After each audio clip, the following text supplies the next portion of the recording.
Last year's wet summer has led to serious problems for British sheep farmers. Here in Cumbria, underweight lambs are still not ready for auction.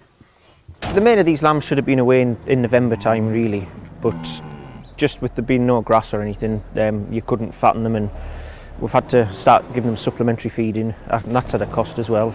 It comes in on a wagon and it's £232 a tonne I think, and they can eat quite a bit, so it's just the weather affects that as well.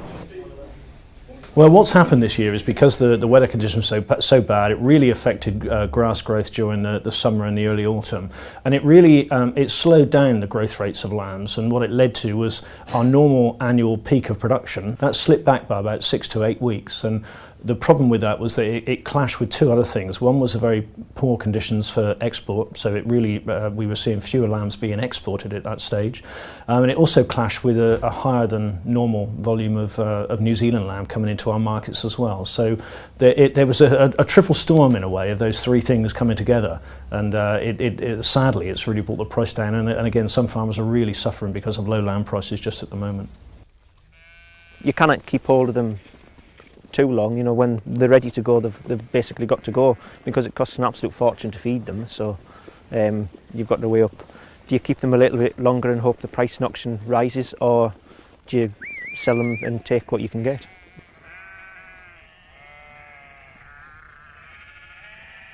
They should all be nice and fat, but look at that one, it'll have been bothered with liver flukes, so if she gets much worse we'll have to fetch her inside I think.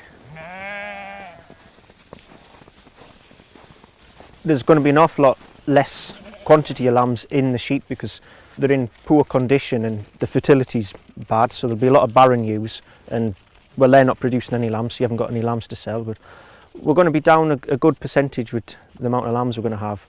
I'd imagine we'll be 300 or 400 short, and on an average a lamb, let's say if there was £60, so it amounts to quite a lot of money. These barren ewes then have to be destroyed, costing the farmer more on top of the lost lambing income. And when he does get lambs to auction, the news isn't great there either. The price is poor at the moment, the market seems to have slumped quite a lot.